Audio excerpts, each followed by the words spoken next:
Jesus at the center of our church, and every knee will bow, and every tongue shall confess you, Jesus, Jesus, Jesus, Jesus,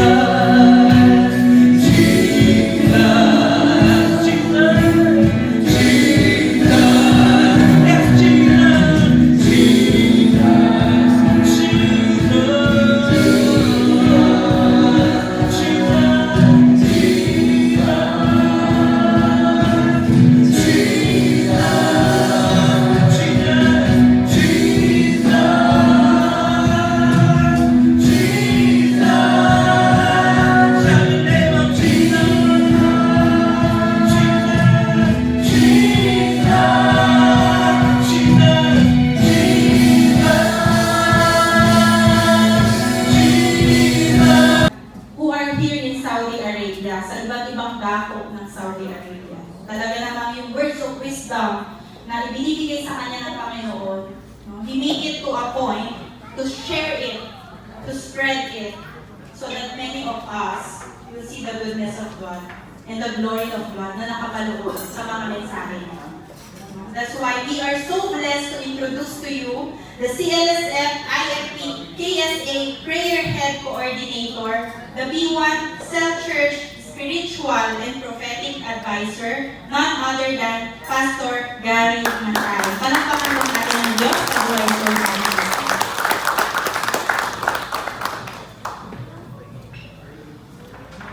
God. It was covered all of you, the joy of God in your heart. Yung joy na yan, yung kahit may problema ka, tumatawa ka at nakakatawa ka. Iba yung tumatawa na gano'n na.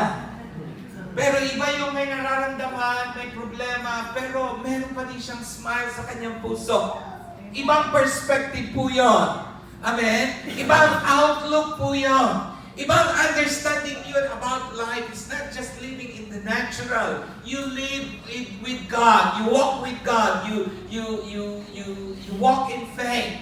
That means God is with you. Amen.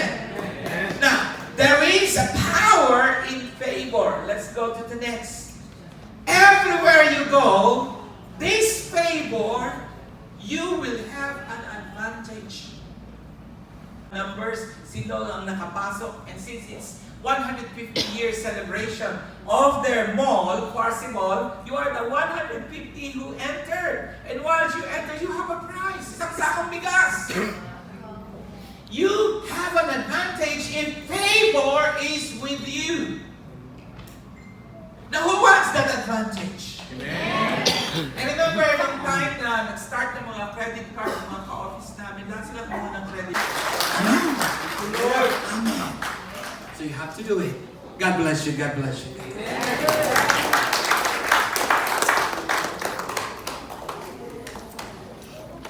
Amen. Praise God.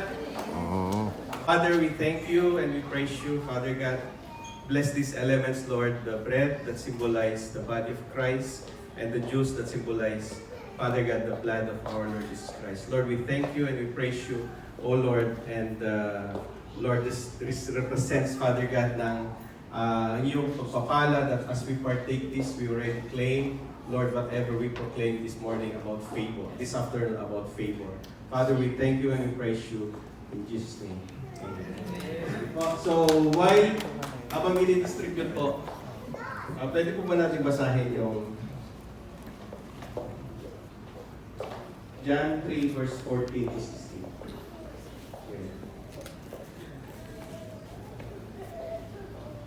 Pabor.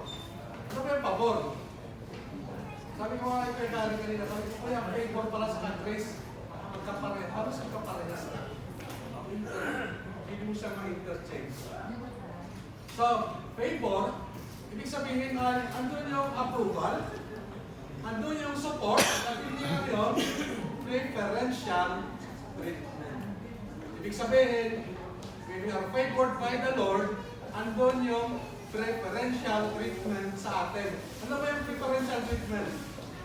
Yun ba yung special ka? mahaba yung pila, ay lumapit sa'yo, dito na po kayo, may isang pila. Malaki yung bayaran, dito na po kayo, malaking discount. So, ganun po yung favor. And you know what triggers favor? Generosity and giving ignites favor, the favor of the Lord. Generosity, giving, ignites the favor of the Lord. Niniwala ko ba tayo doon? Amen. Amen? May makita natin, nakakalam ng history ng B1, kukonti lang po natin, giving sparks the favor of the Lord. Amen? Kaya tayo natin, sparkling Christian tayo. Ano ba yung sparkling? Para nang kumikintab tayo? Yun ba yung tingin natin? Kaya ang suot-suot natin, mga maraming kumikintab? Kasi we took it literally, but yun natin sa ibang aspecto na what does sparks means? Spark yung maliit na Silaw. tawag maliit na apoy. Hoy. Spark. So, although kasuot tayo ngayon, because we took it literally, talaga naging sparkle yung mga naging tatay, para tayo si Elvis Presley. Pero tingnan natin, we look at the other way. We use my God to spark the favor of the Lord in our lives. So, paano yan? Through our Giving. giving. Amen? So gusto natin mag-spark, mag-ignite ang favor ng Lord sa buhay natin? Amen! Amen? So parang manina. Amen! Nakasama natin? Amen! Sabi ng Pastor Gary kanina, let us, ano yun, declare. Pwede naman nakasulat din. Anong sabi doon sa giving natin? Kailangan i-declare natin yung giving natin. Siguro itong mga nagdaang taon ay siguro ay pag dumukot tayo sa wallet natin ay tinitingnan natin, sinisilo na natin. Tapos baka mali yung dukot ko. Baka mali kasi hindi tayo nakahanda. Kumpul-kumpul yung pera mo, halo-halo yung 10, 1, 500. Na even though nasa Pilipinas na siya, no, talagang he visited us here. Siyempre, para makasama tayo. Una, nung ating anniversary. Diba? And now, he is here to witness this whole celebration na magkakasama ang B1, TB1, at EC1 Riyadh. So may I call on Pastor Gary to give us more of this special part. Amen. Those who labor among you and are over you in the Lord and admonish you, and to esteem them very highly in love for their work's sake, be at peace among yourselves. That is exactly in the Word of God. Dito pinapakita sa atin na a deep appreciation we're going to show. No? Because nandito ang ating pinaka-head pastor, tatawagin siyempre natin siya.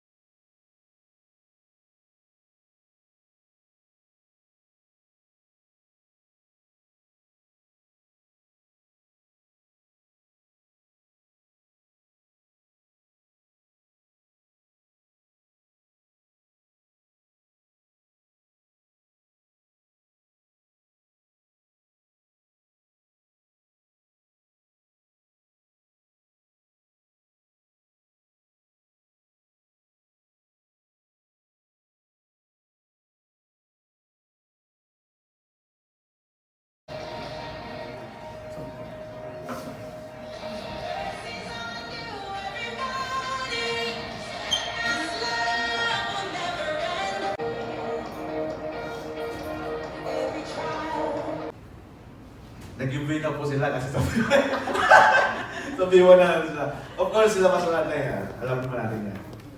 Alright, tatawagin natin mamaya kasama sila. Kasi nakita ko sa picture, sa video, lalo sa kanto ni kayo, di ba? Sa kasi Kuya Christian. Tatawagin natin sila mamaya. Okay, praise the Lord. This certificate of appreciation is proudly presented to the chosen one. Wow. Kanina, the blessed one, and the chosen one. The certificate is given to the chosen one church for this achievement in established for God's glory. Tandaan po natin is for God's glory. So, sign, Diwanan Pastor, Manto Art, Pastor Gary, our spiritual advisor. So, tanggapin po ninyo. Sir Joel at sa pamilya, ang plaka po sa inyo. So, salamat po natin. Yung Daddy, dito ka. Daddy, sama kayo. Daddy. Alright. Sila po yung unang mga recipient natin. Of course, hindi mawawala at hindi na magkakaroon si Ate Gemma. Ay, hindi, joke. Okay, Ate Gemma, we love you so much. Appreciation natin. Si Joel and si Gemma. Hindi namin alam kung umpisa paano magsimula. Dahil humingi kami sa tao, we were denied. And then, we thank B1 sa kanilang generosity, maging sa family ni Kuya Ace. Talagang nandun yung puso nila sa tulong sa amin. At wala kami ibang naging sandigan kundi pangalan. So, at first, we don't know how to start actually. Ang naging strategy is to pray, invite. Yun ang ano namin. Talaga yung boldness kahit sa mall, sa shopping center, talaga. Every weekend, yung ginagawa namin kasama. At may isang kapatiran na nagtanong sa akin, paano tayo dadangin? Sabi ko, mag-invite ka lang ng T-Boy. So, ganoon ang naging, sila Kuya Andy, talagang, hindi na namin, until such time na musap sa akin ng Panginoon, huwag ka na mag-invite. Yung mga invite namin, sila nag-invite. Hindi na, grabe ang buhos ng ano to. Ang naging problema lang namin is talaga sa transportation. Glory to God, natin sila Ate Elaine, sila Richard, nagsundo. Kasi ang ganyan ko, napakalawak. Nalayo ng sinusundo namin na atin.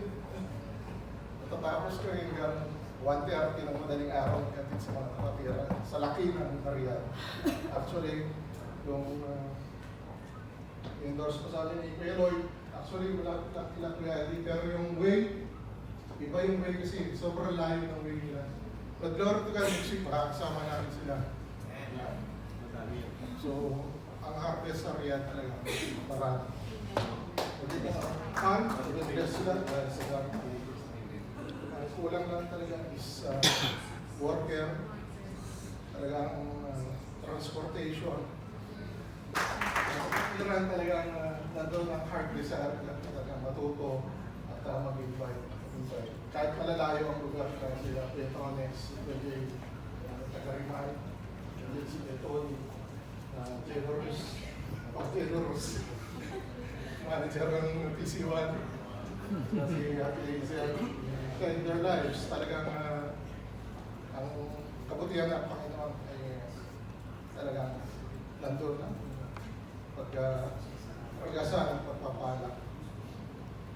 So, we trust in God and we stand by God. So we call ourselves Emmanuel because God is with us. Amen. Ang likod ay galing din po Riyadh. So alam ko yung vast harvest po sa Riyadh talaga. And sa amin din po sa TV1, hindi po naging madali. No? There are a lot of struggles, difficult situation. And sabi ko nga noon, dumating din yung times na halos naubos din kami. Ang daming nalipat, ang daming nag-exit, no? Yung mga masisipag na workers nag-exit. And then, struggle kami din sa evangelism. But what we did is, we spend more time in prayer. Dahil kasi noon, halos marami kami Bible studies. So, minurge namin yung mga Bible studies. Then, nag-strategize kami sa prayer. So, praise God, the Lord sent more warriors. No? Nagkaroon kami ng mga warfare, talking prayer, and IP. So, nag-participate kami sa mga LOP. And then, nagulat kami, the Lord is moving. So, the Lord is sending workers, the Lord is sending musicians. No? So, praise God. Minsan, nagugulat na lang kami na may mga, yung mga kailangan naming mga, may mga dumarating na keyboardist, kailan nawala din siya, But we pray and we believe na papalitan ng ating Panginoon. So, my encouragement po, Kuya Arnold, and to all brethren sa TC1 is tiwala lang po sa ating Panginoon and obey. And the Lord will supply all. And the Lord will provide provision. The Lord will supply all your needs. So, yun lang po, no? And so, tama po kayo, huwag tayong yung tao, kaibigan mo ngayon, sabi nga ni Kuya Joel, no? Kaibigan mo ngayon, mamaya kaaway mo. But the Lord will always there. He will never leave us. He will never forsake us. And kung ano yung mga specific na need nyo sa ministry, we can ask God, we can ask the Lord, and the Lord will supply. Ang iyakan, ano po? Let's rejoice. But I believe it's tears of joy, di ba? Na masaya tayo na may nag-rise up na naman na isang church. So, yun. Tama na muna, ano? Let's rejoice in the favor of the Lord. Amen? So now, let's close the first part of our celebration. Tinatawagan ko po ulit si Pastor Arnold para po sa ating closing prayer. God, truly ang pagpapala mo sa bawat isa, Panginoon, ay nag-abound, O God, even in our families, sa protection, sa health, O God. Lord, salamat, Panginoon, dahil Ikaw ay mabuti sa bawat isa, O God. Salamat, Panginoon, sa mga stable jobs, O God, magiging sa provision, ang hingin ng trabaho, sa mga panalangin, O God, na magkaroon ng trabaho, O God, magkaroon ng kagalingan, Panginoon, sa mga may sakit, O God. Salamat, Panginoon, sa iyong ginawa sa bawat isa, O God. And even, Panginoon, ang direction ng church, O God, we entrust sa iyo lahat, Panginoon, ang pagbabago, O God, ng simbahan sa yung takbuhin, Panginoon. Lord, salamat, Panginoon, dahil ang lahat, O God, ay nakakasunod dahil Ikaw ang kanilang initingala, O God, na Ikaw ang nagpo-provide ng lahat. Sa pananalangin, O God, to gather the CLSF as one church, even the direction in the kingdom, O God, ng pananalangin, O God. Lord, in word, O God, Lord, dalangin na, Panginoon, ang provision mo sa bawat isa, O God. Lord, we bless your name. In Jesus Christ we pray. Yung kasali doon sa mga sparkling Christian best costume ay titingnan rin po yan ng mga nasa na judges. Kaya kung kasali kayo at gusto nyo magsuot lang kayo ng mga sparkling. No? Tingnan nyo naman ako, tatlong sparkling yan ha. Tatlo. Mga gano'n. So mag-enjoy tayo ngayon kasi mayroon pang part 3. Tama, part 3, no? At maraming meron tayong gagawin sa part 3. That is mga games, presentation ng TV1, TC1, P1, and then exchange gift, tama? Killing. Iba pa. At gift giving din. Okay, so praise God. Let's rejoice! Are we blessed? TC1. Riyad girl. Dito ako.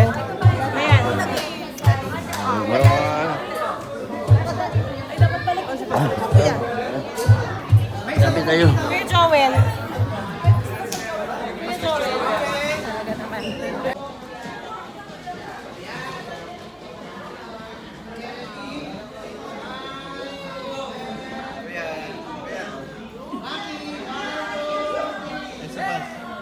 Let's kay Larry.